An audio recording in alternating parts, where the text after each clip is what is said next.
اعوذ باللہ من الشیطان الرجیم بسم اللہ الرحمن الرحیم ربی اشرح لی صدری ویسر لی امری واحلل عقدۃ من لسانی یفقہوا قولی اللہم ارنا الحق حقا وارزقنا اتباعہ وارنا الباطل باطلا وارزقنا اجتنابہ آمین یا رب العالمین۔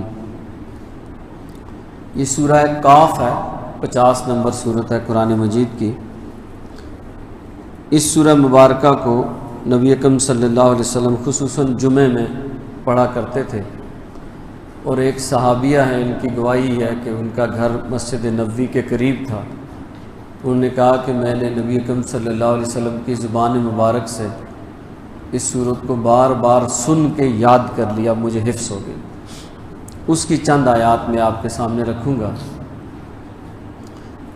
تناظر یہ ہے کہ اللہ تعالیٰ نے ہمیں اس دنیا میں بھیجا، اس سے پہلے ہم ایک موت مر چکے ہیں، اب یہاں پہ بھیجا، اس کے بعد ایک اور موت ہم پہ آئے گی اور پھر ہم زندہ کیے جائیں گے۔ لیکن یہ جو دنیا کی زندگی ہے، جس کی چکا چوند بہت ہے، جو بہت روشن ہے، جس کا فائدہ اور نقصان بہت سامنے ہے، اس کے مقابلے میں ایک اور زندگی ہے جو اصل ہے، وہ اصل ہے۔ قرآن مجید کا جو زور ہے وہ اس زندگی پر ہوتا ہے، اور موت کے بعد کا جو معاملہ ہے اس پہ ہوتا ہے۔ تو قرآن مجید میں جگہ جگہ پہ منظر ہیں، ان منظروں کو اس لیے دکھایا گیا ہے کہ مرنے سے پہلے علم ہو جائے، بندہ بعد میں یہ نہ کہے کہ میں غفلت میں مارا گیا، مجھے تو پتہ ہی نہیں تھا کہ کیا ہونے والا ہے۔ تو فرمایا، آیت نمبر 19 ہے سورہ قاف کی، اعوذ باللہ من الشیطان الرجیم وجاءت سکرۃ الموت بالحق، آ گئی موت کی بے ہوشی حق کے ساتھ، آ گئی موت کی بے ہوشی۔ ہم کہتے ہیں نا سکرات طاری ہے اس پہ، یہ سکرۃ الموت، موت کی بے ہوشی آ گئی حق کے ساتھ۔ کیسے آ گئی کہ یہ ہر ایک پہ آنی ہے، کوئی بچ نہیں سکتا، آج تک کوئی نہیں بچا۔ وجاءت سکرۃ الموت، آ گئی موت کی بے ہوشی۔ ہم میں سے جو اس مسجد میں بیٹھے ان سب پر آ کر رہے گی، اس لیے اس کو حق کہا، یہ سچ بات ہے۔ ذالک ما کنت منہ تحید، لیکن انسان کا معاملہ یہ ہوتا ہے کہ وہ موت کے ذکر سے گریزاں رہتا ہے، نہیں پسند کرتا۔ چھوڑو موت کا، جہاں موت کا ذکر ہو ذرا پرے ہو جاتا ہے، اپنے شعور پہ وہ موت کو طاری نہیں کرنا چاہتا، خوف سا ہے تو۔ لیکن قرآن مجید کہتا ہے کہ جب موت کی بے ہوشی آ گئی حق کے ساتھ، اس نے آنا ہی ہے، تو اس سے ذرا گریزاں رہتا تھا، تو اس سے پرے پرے رہتا تھا، لیکن اس نے آنا تھا، یہ آ پہنچی۔ تیرا اس کا ذکر نہ کرنا، تیرا موت کی محفل جہاں پہ ذکر ہو رہا وہاں سے اٹھ کے بھاگ جانا تیرے کسی کام نہیں آئے گا، اس نے آ کر رہنا ہے۔ یہ تو ہو گئی ہر بندے کی قیامت، جب سارے لوگ فوت ہو جائیں گے تو ایک وقت اور آئے گا جب سب پہ موت طاری ہو جائے گی۔ وَنُفِخَ فِي الصُّورِ، پھر ایک وقت آئے گا، حضرت اسرافیل علیہ السلام کہتے ہیں کہ جو سور لے کے کھڑے، وہ اس کو پھونکیں گے، اس میں سے آواز آئے گی، سب کچھ ختم ہو جائے گا، اور پھر اس کے بعد لوگ اپنی قبروں سے اٹھ کھڑے ہوں گے، پھر سارے اکٹھے ہو جائیں گے۔ وَنُفِخَ فِي الصُّورِ، سور میں پھونک ماری جائے گی۔ ذَلِكَ يَوْمُ الْوَعِيدِ، یہ تمہارے وعدے کا دن ہے۔ یہ قرآن مجید بار بار وعدہ کرتا ہے نا کہ یہ دنیا عارضی ہے، فانی ہے، اگلی دنیا ہوگی، اس میں جنت ہوگی، جہنم ہوگی، بروں کا برا انجام ہوگا، اچھوں کا اچھا انجام ہوگا، اس کو وعدہ کہتے ہیں، وعید۔ ذَلِكَ يَوْمُ الْوَعِيدِ، اب آ گیا وعدے پورے ہونے کا دن۔ وہ جو وعدے اس کتاب میں تھے یا جو وعدے محمد رسول اللہ صلی اللہ علیہ وسلم کی حدیث میں ہیں، اب وہ وعدے پورے ہونے کا دن آ گیا۔ ذالک یوم الوعید وجاءت کل نفس، اس دن کیا ہوگا کہ آئے گی ہر جان، نفس سے مراد ہر زندہ چیز جو ہے وہ زندہ کر دی جائے گی۔ وجاءت کل نفس معها سائق و شہید، اس کے ساتھ دو ہوں گے، ایک سائق ہوگا اور ایک شہید ہوگا۔ ویسے بھی دو ادھر موجود ہیں نا، اس میں بہت سی رائے ہیں۔ ایک رائے یہ ہے کہ ایک شہید ہوگا وہ جو دائیں طرف والا فرشتہ ہے نا، کیونکہ اس کے پاس نیکیاں لکھی ہوئی ہیں، اس کے پاس نیکیوں کا رجسٹر موجود ہے، اور دوسرا جو بائیں طرف والا اس کے پاس بدیاں لکھی ہوئی ہیں۔ تو وہ جو بائیں طرف والا فرشتہ ہے وہ سائق ہوگا، وہ سائق کہتے ہیں ڈرائیور کو، قائد کہتے ہیں آگے چلنے والے کو، سائق کہتے ہیں جو انجن کے پیچھے بیٹھا ہو، پیچھے سے دھکا لگا رہا۔ تو وہ سائق ہوگا، وہ بندہ جانا نہیں چاہے گا ادھر، وہ اس کو دھکے دے دے کے لے جائے گا۔ بائیں طرف والا جو فرشتہ ہے نا یہ دھکے دے گا، چل چل تیرا انجام آ گیا۔ تو دائیں طرف والا فرشتہ جو اس کے پاس تو نیکیوں والا رجسٹر ہوگا، وہ بھی پہنچ جائے گا، کہے گا اے اللہ اس کو یہ دھکے دے دے کے ادھر لایا، میرے پاس اس کی نیکیاں بھی لکھی ہیں، وہ بھی رجسٹر میں موجود ہیں، میں اس کا گواہ ہوں۔ تو دو ہوں گے، ایک اس کو کہتے ہیں ہانکنا، جانوروں کو جیسے ہانک کے لے جاتے ہیں نا چھڑی سے، چلو بھائی، تو اس طرح وہ ہانک کے دھکے دے کے لے جائے گا بائیں طرف والا، کیونکہ اس کے پاس بدیاں لکھی ہوئی، وہ کہے گا تو پہنچ نہ ذرا ادھر اللہ کے دربار۔ تو دائیں طرف والا بھی رجسٹر لے کے ساتھ ہوگا کہ اللہ میں گواہ ہوں، اس کی نیکیاں بھی میرے پاس موجود ہیں۔ تو دو وہاں پہ آئیں گے، وجاءت کل نفس معها سائق و شہید لقد كنت في غفلة من هذا۔ یہ وہ وقت تھا نا، تمہیں قرآن میں بار بار بتایا، نبیوں نے بتایا ایک وقت وہ آئے گا، لیکن تو اس وقت سے غفلت میں رہا۔ فکشفنا عنک غطاءک، پھر ہم نے آج تیرے سارے پردے اٹھا دیے، یعنی اس دن کوئی پردہ نہیں بچے گا، جن بھی نظر آ رہے ہوں گے، شیطان بھی نظر آ رہا ہوگا، فرشتے بھی نظر آ رہے ہوں گے، جنت بھی نظر آ رہی ہوگی، جہنم بھی نظر آ رہا ہوگا، سب کچھ سامنے آ جائے گا۔ آج سب کچھ غیب میں ہے نا، ہم نے ایمان بالغیب کرنا ہے، لیکن اس وقت کچھ بھی چھپا ہوا نہیں ہوگا، سارے پردے اٹھ جائیں گے۔ فَبَصَرُكَ الْيَوْمَ حَدِيدٌ، آج تیری نظر بڑی تیز ہے۔ حدید کا لفظ قرآن میں دو چیزوں کے لیے آتا ہے، ایک لوہے کے لیے آتا ہے، ایک تیزی کے لیے آتا ہے۔ آج تیری نظر بڑی تیز ہے، دنیا میں جو کچھ نہیں دیکھ سکتی تھی آج دیکھ رہی ہے، آج تجھے جنت بھی نظر آ رہی ہے، جہنم بھی نظر آ رہی ہے، یہ اس کو کہا جائے گا۔ وَقَالَ قَرِينُهُ، اب وہاں پہ ایک مسئلہ ہوگا، ایک اور، وَقَالَ قَرِينُهُ هَذَا مَا لَدَيَّ عَتِيدٌ۔ حدیث میں آتا ہے کہ اللہ تعالیٰ نے ہر بندے کے ساتھ ایک شیطان بھی لگا رکھا۔ نبی اکرم صلی اللہ علیہ وسلم نے یہ بات بیان فرمائی تو کہا گیا کہ وہ شیطان انسان کے اندر اس کے جسم میں ایسے دوڑتا ہے جیسے خون دوڑتا ہے، وہ بھی وہاں موجود ہوگا، اس کو بھی نکال کے سامنے لائے، چار ہو جائیں گے، ایک یہ والا فرشتہ، ایک یہ والا فرشتہ، ایک شیطان اور ایک بندہ خود۔ لیکن وہ جو شیطان ہے وہ وہاں پہ حوالدار بننے کی کوشش کرے گا، وہ سمجھے گا کہ یہ بندہ پھنسے گا تو میں جو ہوں بچ جاؤں گا۔ کالا کرین ہوں، کرین کہتے ہیں ساتھی کو، جس کے ساتھ بندہ دنیا میں بیٹھتا تھا، جو اس کو الٹی پٹیاں پڑھاتا تھا، وہ کہے گا ہاذا ما لدیّ، اے اللہ میں نے یہ جو تو نے میرے حوالے کیا ہوا تھا نا بندہ، یہ میں لا کے تیرے دربار میں پیش کر دوں۔ وہ سمجھے گا کہ میں بچ جاؤں گا، یہ بندہ پھنس جائے گا۔ تو کالا کرین ہوں، اس کا وہ شیطان ساتھی کہے گا ہاذا ما لدیّ عتید، جو میرے حوالے کیا گیا تھا یہ حاضر ہے۔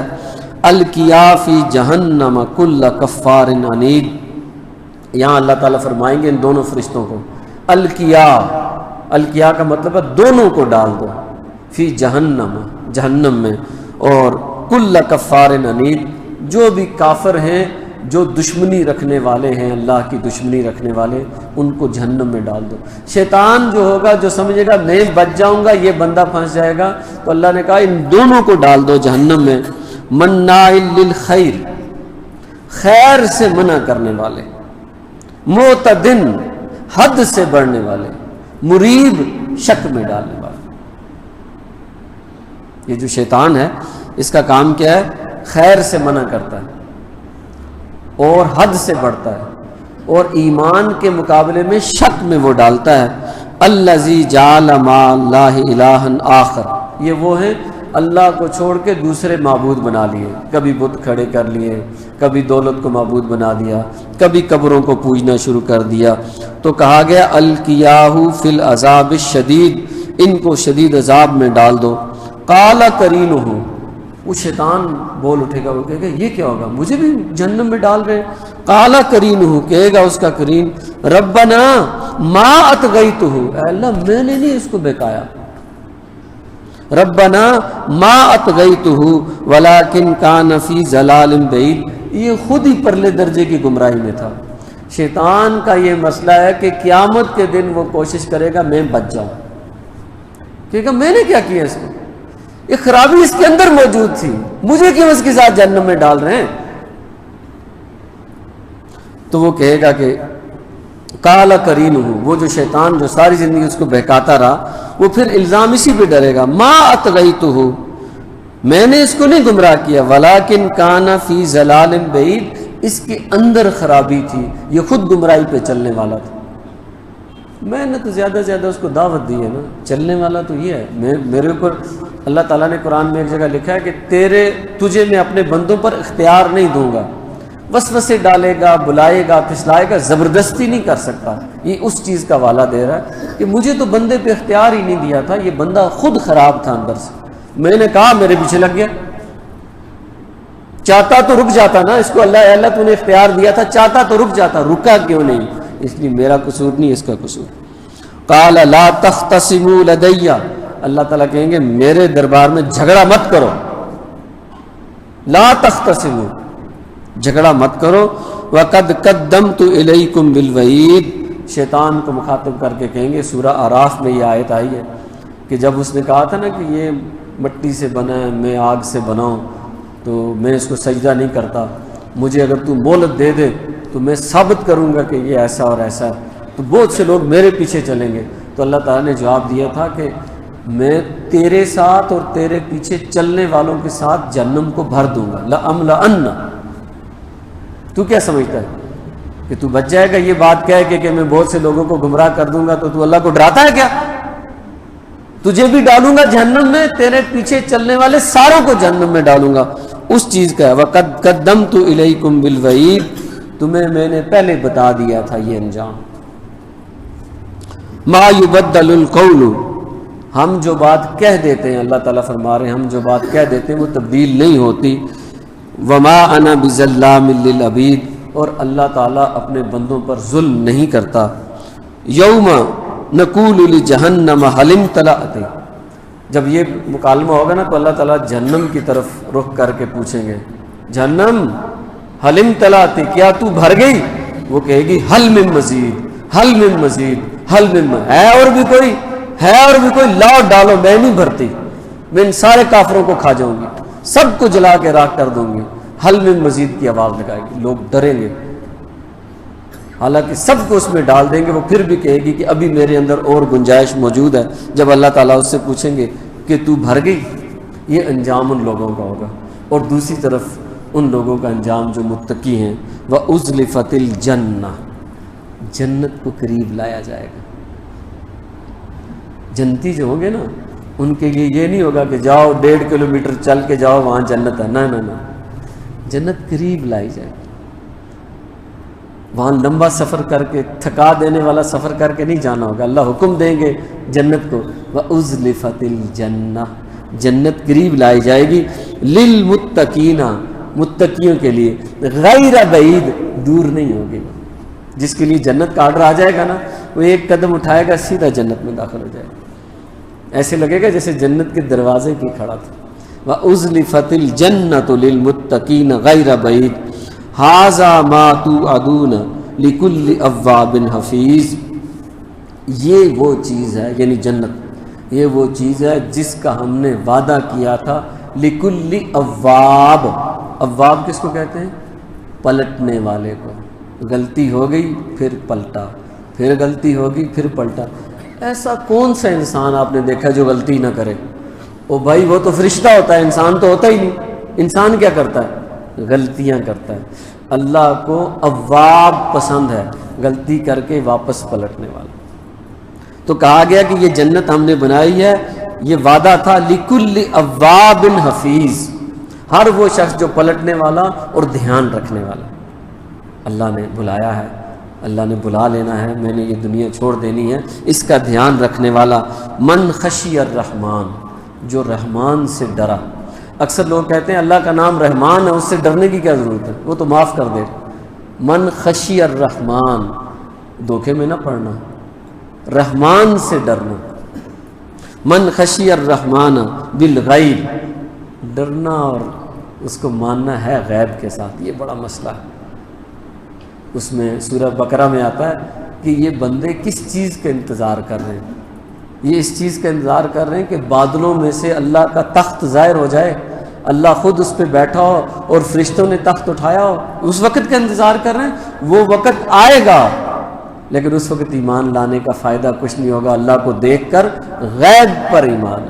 من خشی الرحمن بالغیب، جو ڈرا خدا سے بن دیکھے۔ وجاء بقلب منیب، جس کا دل ہو، منیب کہتے ہیں واپس پلٹنے والا، وہی لفظ۔ آپ اور میں ہمیشہ غلطی کریں گے، ہمارا کام یہ نہیں کہ ہم غلطی نہ کریں، ہمارا کام ہے پلٹنا۔ اواب اور منیب کے لفظ آئے، پلٹنے والا، پلٹنے والا، پلٹنے والا۔ اللہ کے دربار میں جو بندہ پلٹتا ہے نا، تو اللہ فرشتوں کو کہتے ہیں دیکھو یہ وہی ہے، پھر آ گیا، صبح بھی آیا تھا، ابھی دیکھو دن کو پھر آ گیا، ابھی یہ دوپہر ہوئی ہے پھر آ گیا، ابھی شام ہوئی ہے پھر آ گیا۔ یہ بار بار دربار میں حاضری دیتا ہے، یہ ہمیں بڑا اچھا لگتا ہے، یہ ہمیں بڑا پسند ہے۔ لکل اواب حفیظ۔ وجاء بقلب منیب، جو آیا پلٹنے والے دل کے ساتھ، اس کے لیے کہا ادخلوہا بسلام، اس کو ہوگا داخل ہو جاؤ اس جنت میں سلامتی کے ساتھ۔ ذالک یوم الخلود، یہ اب ہمیشہ کا دن ہے، یہ دن ہمیشہ کا دن ہے۔ اب جب تم ایک دفعہ جنت میں داخل کر دیے جاؤ گے تو جنت سے نکالے نہیں جاؤ گے، اور یہ سلامتی کا گھر ہے۔ جنت میں بندہ داخل ہوگا تو ہر کوئی اسے سلام کرے گا۔ نبی اکرم صلی اللہ علیہ وسلم نے فرمایا ادنا ترین جنتی کی جنت پتہ کتنی بڑی ہوگی؟ جتنا زمین اور آسمان کے درمیان فاصلہ ہے، اتنا بڑا اس کو ملے گا رقبہ، اور اس میں ہزاروں لوگ ہوں گے اس کی خدمت کرنے والے۔ حدیث میں یہ آتا ہے کہ وہ پکارے گا کسی کام کے لیے تو کئی سو خادم دوڑ کے آ جائیں گے۔ حضور کیا فرماتے ہیں آپ، کیا چاہیے آپ، ایک دم پلک جھپکنے میں اس کی مرضی کو پورا کریں گے۔ ادخلوہا بسلام ذالک یوم الخلود، اب تم اس جنت میں ہمیشہ ہمیشہ رہو گے۔ لہم ما یشاؤون، اور تمہیں وہاں پہ ان کو ملے گا جو کچھ کہ وہ چاہیں گے۔ بڑی لطیف بات ہے، لہم ما یشاؤون، جو وہ چاہیں گے ان کو ملے گا۔ اچھا بندہ جب جنت میں جائے گا نا، دنیا میں تو خواہشیں کیا پوری کرے گا، ادھر آگے کہے گا چلو جی اب خواہشیں پوری کرتے ہیں۔ جو اس کے دماغ میں آئے گا وہ مانگتا جائے گا، جو اس کے تصور میں آئے گا مانگتا جائے گا، مانگ مانگ کے مانگتا جائے گا، پورا ہوتا جائے گا، مانگتا جائے گا، پورا ہوتا جائے گا۔ جو کچھ اس کے تصورات ہیں سب ختم ہو جائیں گے، کوئی چیز ایسی نہیں رہے گی جو اس کو نہ ملے۔ وہ کہے گا اب کیا کروں؟ اب اللہ تعالیٰ فرمائے گا وَلَدَيْنَا مَزِيدٌ، تم نے جو مانگ سکتے تھے مانگ لیا نا، اب ہم تمہیں وہ چیزیں دیں گے کہ جو تم مانگ بھی نہیں سکتے۔ نبی اکرم صلی اللہ علیہ وسلم نے ارشاد فرمایا کہ جنت کی اصل نعمتیں وہ ہیں کہ جن کو کسی بشر نے آج تک دیکھا بھی نہیں، اس کے کانوں نے ان کو سنا بھی نہیں، کسی بشر کے دل پر اس کا خیال بھی نہیں آیا۔ اصل نعمتیں تو اب شروع ہوں گی، تم نے جو مانگنا تھا مانگ لیا، یہ تمہاری حد تھی، یہاں سے آگے ہم تمہیں وہ نعمتیں دیں گے لدینا مزید، کہ جو تمہیں پتہ ہی نہیں کہ نعمت ہوتی کیا ہے۔ وَلَدَيْنَا مَزِيدٌ، اللہ تعالیٰ انہیں اور بھی دے گا۔ اور اب ایک ایسی جگہ کا تصور کر لیں کہ مانگ مانگ کے تھک گیا، پورا ہوتا رہا، اب اس کا کوئی تصور باقی نہیں رہا۔ اب اصل نعمتوں کا آغاز ہوا۔ بندہ یہ سمجھا کہ بس جو مانگ لیا آخری مانگ گیا، نہیں، وہ آخری نہیں تھا، وہ ابتدا تھی، وہ تو تمہارے ذہن کی پرواز تھی نا۔ جو اللہ دے گا وہاں سے اصل نعمتیں شروع ہیں۔ اقول قولی ھذا واستغفر اللہ لی ولکم ولسائر المسلمین والمسلمات۔